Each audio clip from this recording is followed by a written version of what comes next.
Voltou para Tite, inventou. É gol! Fala, meus amigos, deixem o like de vocês neste vídeo. Essa imagem aqui, esse bonequinho que eu tenho do Gabigol, vai continuar aqui.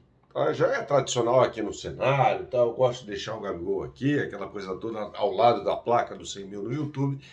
Mas fato que a fase, de fato, é muito ruim do Gabigol, né? O Gabigol foi displicente no pênalti que bateu e contribuiu para a defesa, né, do bom goleiro Léo Jardim.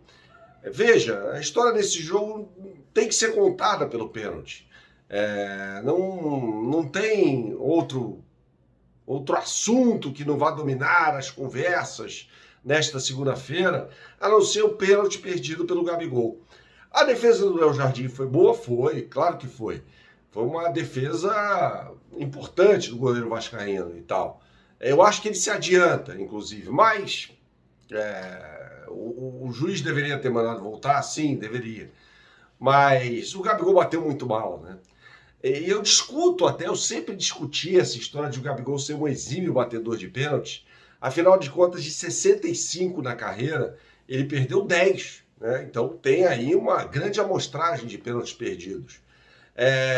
Então, assim, o Gabigol, você vê que ele entrou, eu achei que ele entrou bem, entrou melhor do que o Pedro na partida, mas custa, né, a ter ali uma oportunidade para fazer um gol, quando tem, acaba desperdiçando, como foi o caso daquele lance em que o De La Cruz deixou ele na cara do gol, e ele bateu de esquerda, né, para a defesa do Léo Jardim, foi marcado o impedimento, mas na revisão aquele gol seria válido caso a bola tivesse entrado, aquela coisa toda. Então, honestamente, cara, eu fico embasbacado, né, com essa situação vivida pelo Gabigol no Flamengo. A gente vai falar mais sobre isso nesse vídeo, que tem um oferecimento da KTO. Você que gosta de fazer a sua fezinha, não conhece o site kto.com, meu camarada? Então você não sabe o que está perdendo. Entre agora no site kto.com, faça o seu registro e quando você o fizer, você vai colocar o meu cupom Bernardo, tá? Colocando o meu cupom Bernardo, eu lhe dou 20% de bônus em relação ao valor que você depositar. Ou seja, depositou R$100, por exemplo, eu vou lhe dar 20. É óbvio que você vai usar este crédito para fazer a sua fezinha no site kto.com, tá? E as melhores odds do mercado eu posto diariamente no meu Instagram, no @BernardoAqui, @BernardoAqui, tá? Entre nos stories lá, então, todo dia eu posto lá as melhores odds do mercado para você. E você quer aprender a tocar guitarra de graça, esse canal lhe dá uma grande oportunidade. Entre agora no site do professor de guitarra e violão, Átila Reis, cujo link está na descrição deste vídeo. Fazendo isso, você vai poder marcar uma aula de graça de violão ou guitarra com um músico profissional em qualquer lugar do mundo. Ou seja, se você estiver nos Estados Unidos, por exemplo, o professor de guitarra e violão Átila Reis vai lhe dar uma aula particular, tá bom? Aula ao vivo, exclusiva e de graça com um músico profissional. Você não vai perder essa oportunidade, tá bom? Mas voltando a falar sobre esse cara aqui. Eu acho que ele entrou bem no jogo, o Pedro foi inoperante, o Pedro finalizou 2 vezes na partida, uma delas para fora.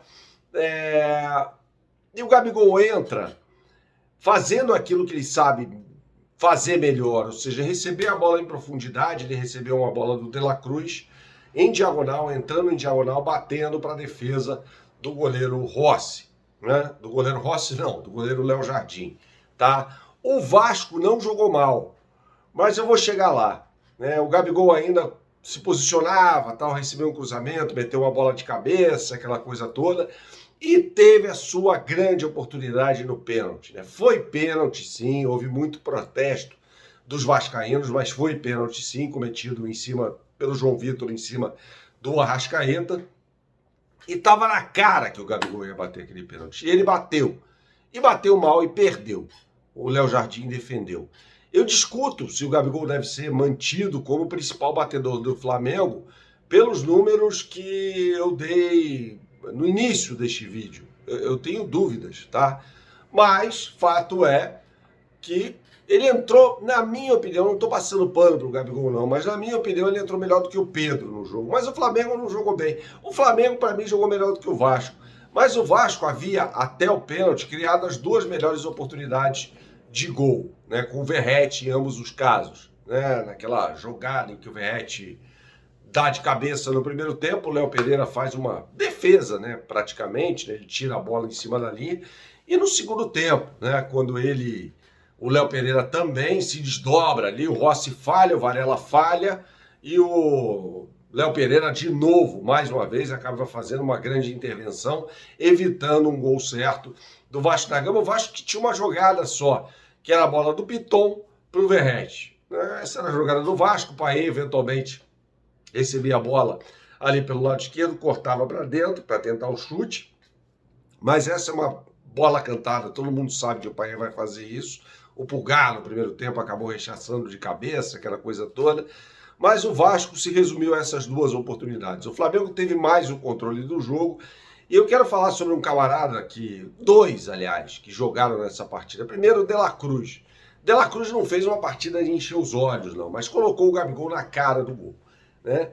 E aí o Tite mais uma vez tira o De La Cruz para colocar o Luiz Araújo. Gente, o Luiz Araújo, para mim, todo respeito ao jogador, à pessoa, mas não tem condição de ser titular do Flamengo, não, tá?